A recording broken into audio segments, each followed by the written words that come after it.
নমস্কার বন্ধুরা, আবার চলে আসলাম নতুন ভিডিও নিয়ে তোমাদের কাছে। আজকে বানাবো আমি সাম্বার, যে রেস্টুরেন্টে আমাদের ইডলি ধোসার সঙ্গে দেয়। তো বানাবার জন্য আমি 1 কাপ রহড়ের ডাল নিয়ে নিলাম। রহড়ের ডালটা ওটা ভালো করে আমি ধুয়ে ওটা কুকারে নিয়ে নিয়েছি। এবার দিয়ে দিলাম পরিমাণ মতো জল। ঠিক আছে, যেন সেদ্ধটা হয়ে যায় তাই জন্য পরিমাণ মতো ওর মধ্যে জল দিয়ে দিলাম। জল দেওয়ার মধ্যে ওর মধ্যে এবার দিয়ে দেবো সর্ষের তেল। সর্ষের তেল একটু দিয়ে দিলাম যেন ফেপে না পড়ে, তাই জন্য সর্ষের তেলটা দিয়েছি। এবার মধ্যে দিলাম লবণ। তো অল্প করে লবণ দিয়েছি, দিয়ে ওটা ঢেকে দিচ্ছিলাম। ঠিক আছে, ঢেকে দেওয়ার মিনিমাম 2 থেকে 3টা সিটি দিয়ে ওটা নামিয়ে নিয়েছি। সাইডে ওটা হচ্ছে। এবার একটা কড়াইতে সর্ষা তেল দিয়ে দিয়েছি। এর মধ্যে কালো জিরা আর সাদা জিরা আর সর্ষা। ঠিক আছে, আর দিলাম। দেওয়ার পর ওর মধ্যে দিয়ে দেবো একটু হিং। দিয়ে হিংটা অবশ্যই দেবে বন্ধুরা। হিংটা যেটা সাম্বারের প্রতি খুব ভালো টেস্ট একটা আসে, তাই জন্য ওর মধ্যে আমি একটু হিং দিয়ে দিলাম। তো হিং দেওয়ার পর ওর মধ্যে দিয়ে দেবো একটু শুকনো লঙ্কা আর তেজপাতা। তো তেজপাতা আমি দিতে ভুলে গেছি, কিন্তু তেজপাতা অবশ্যই দিয়ে দিবে, যদি ভালো লাগে একটু দিয়ে দিবে। ঠিক আছে, দেওয়ার পর ওর মধ্যে পেঁয়াজ দিয়ে দিলাম।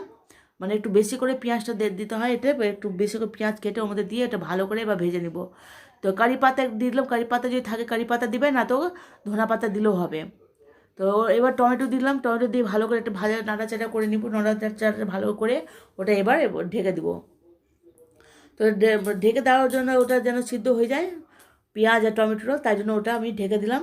কিছুক্ষণের জন্য ঢেকে দেওয়ার পর এবার দেখতে পাচ্ছ বন্ধুরা কতটি সবজি আছে। এটাকে আলু, পটল, বেগুন, টমেটো, গাজর আর সজনা। ঠিক আছে, তোমরা যদি মনে করো আরও মিষ্টি কুমড়া, পেঁপে এগুলোও দেওয়া যাবে। মানে যত রকম সবজি এর মধ্যে অ্যাড করতে পারো।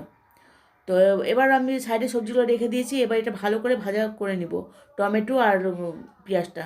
মানে যত ভাজা হবে তত ভালো হবে। আর এবার সবজিগুলো ধুয়ে ওর মধ্যে দিয়ে দিলাম।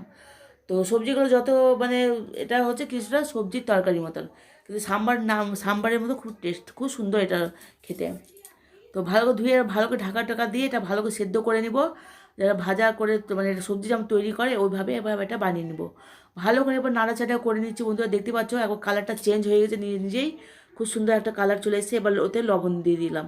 তো লবণটা বন্ধুরা কমই দিবে, কিন্তু কেন ডালে তো লবণ দিয়েছি, তাই জন্য এর মধ্যে লবণটা একটু কম দিতে হবে। পরে টেস্ট করে দেখলেই হবে, লবণ কম বেশি নিজের পছন্দ হবে দিতে হবে। তো আমাদের লঙ্কার গুঁড়ো দিয়ে দিয়েছি, হলুদের গুঁড়ো দিলাম। ঠিক আছে, লঙ্কার গুঁড়ো, হলুদের গুঁড়ো, এতে বেশি মশলা লাগে না বন্ধুরা, এটা কম মশলাতে এটা হয়ে যায়। তো এবার আমি ভালো করে ওটা নাড়াচাড়া করে নিব, যেন যত লবণ টবণ ভালো করে যেন লেগে যায় চারোদিকে। তো ভালো করে নাড়তে থাকছি। নাড়তে নাড়তে নাড়তে নাড়তে খুব সুন্দর একটা সেন্ট বেরিয়ে এসছে, যাতে হিং দেওয়া আছে না, একটা দারুণ সেন্ট বেরিয়ে এসছে। তো ওর মধ্যে একটু গোলমরিচ দিলাম, 1 চামচ মতো গোলমরিচ। দেওয়ার পর ওটা ভালো করে মানে নাড়াচাড়া করে নিব। তো ভালো করে কষে নিয়েছি। কষে নিয়ে এবার ভালো করে এবার একটু তেঁতুল জল, তেঁতুল জলটা অবশ্যই দেবে বন্ধুরা।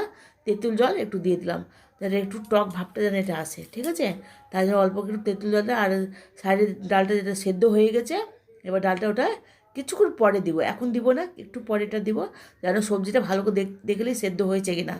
মানে সবজিটা কষা ভালো করে সেদ্ধ হয়ে যদি হয়ে যায়, তারপরে এটা ডালটা ওর মধ্যে আমি ঢেলে দিব। তো দেখতে পাচ্ছ বন্ধুরা কত সুন্দর হয়ে গেছে একদম সবজিটা। মনে হচ্ছে হ্যাঁ পুরোপুরি কমপ্লিট হয়ে গেছে। এবার আস্তে আস্তে আমি ডালটা ওদের ঢেলে দিব। ঠিক আছে, ডালটা ঢালার সময় বন্ধুরা একটু স্কিমটা কম করে দিয়ে তখন ডালটা ঢালবে, কারণ এটা পড়ে যাওয়া ভয় থাকে যখন মানে দেওয়া হয়, তখন খুব টকবক করে ফুটে। তাই জন্য আস্তে আস্তে করে ডালটা ঢেলে দিলাম। ঠিক আছে, ডালটা যখন ঢালা হয়ে গেছে একটু জল দিয়ে দেবো কুকারে জল দেওয়া, তারপরে ওটা ঢেলে দিলাম। তো এটা এগুলো তোমাদের মানে পছন্দ মতো এটা বানাবে বন্ধুরা। ঘন বেশি মানে ভালো লাগে না, এটা যত একটু পাতলা হবে ততই খেতে ভালো লাগে। তো এতে আমি জল দিয়ে দিলাম একটু বেশি করে। ঠিক আছে, তো মানে কালারটা দেখতে পাচ্ছ বন্ধুরা কত সুন্দর এসছে। একবার মনে হবে দোকানে রেস্টুরেন্টে যেটা আমরা ইডলি ধোসার সঙ্গে খাই, একবার সেম এরকম টেস্ট এসছে। তো বন্ধুরা যদি আমার এই ভিডিওটা তোমাদের ভালো লাগে, লাইক কমেন্ট সাবস্ক্রাইব করবে, যাদের শেয়ার করবে, আর পছন্দের একটা লাইক অবশ্য করবে। ঠিক আছে, আমি 2 চামচ চিনি দিয়ে দিলাম। চিনি দেওয়ার পর ওর মধ্যে দিব সাম্বার মশলা। ঠিক আছে, এবার আমার ভিডিও শেষ, বাই।